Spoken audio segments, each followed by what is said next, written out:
دا موبایل وګورئ جی په دې موبایل کې دننه جادو شوی دی تاسو له په سکرین باندې الریډي ښکاري او دا موبایل چې کوم دی دا د یو جنۍ موبایل و او دې جنۍ خودکشي کړې ده چې دا موبایل د چاو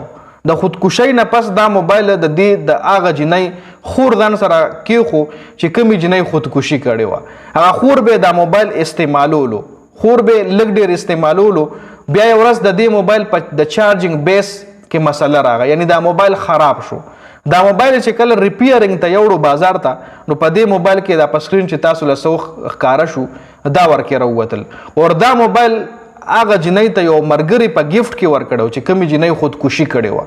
یو خوږې ملګري ورله په ګفټ کې ورکړو چې تا له ما موبایل په ګفټ کې راوړلی دی هغه ټایم به جنۍ ډېره زیاته خوشحاله شوي وي چې ما له الله پاک دومره ښه ملګري راکړی چې موبایل یې په ګفټ کې راکړو اور پته به له نه وه چې دا موبایل نه دی دا بلا ده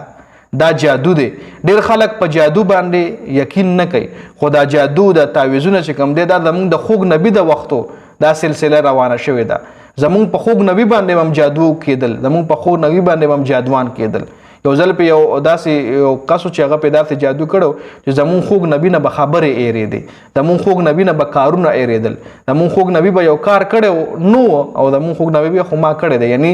سحر یو ضروري کار و هغه کولو او هغه به زموږ خوږ نبي ما کړی دی په اصل کې به نو کړی یعنی داسې خبرې ته اېرېدې کار به ته اېرېدو زموږ خوږ نبي لکه داسې قسم جادوان زموږ په خوږ نبي دی نه خطرناک هم زموږ په خوږ نبي باندې هغه ټایم کې شو خیر نه منلو او منلو بعد کې خبره ده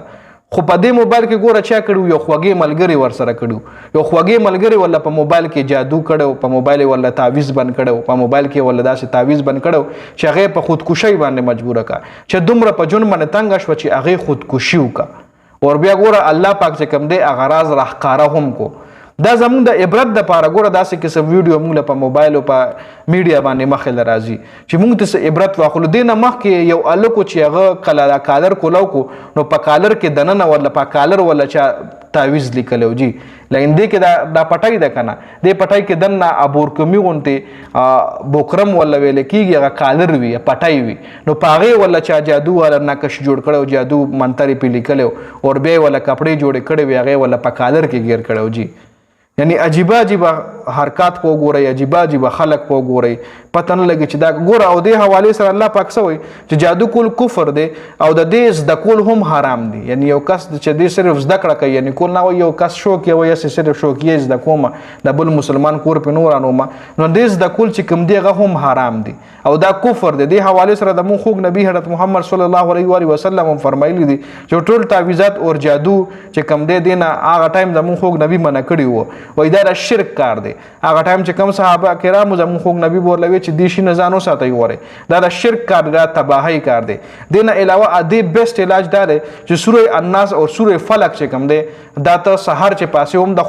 د خوب نه چې پاسې هم وایه چې د کور نه بهر وځي هم وایه سوره الناس او سوره فلق ډېر واړه واړه سورتونه دي ډېر په اسانه باندې ویل کېږي جی یو عبرتناکه ویډیو وه په چا باندې هم ټرسټ مه کوئ په چا باندې هم یقین مه کوئ د یقین اور د ټرسټ دور نه دی جی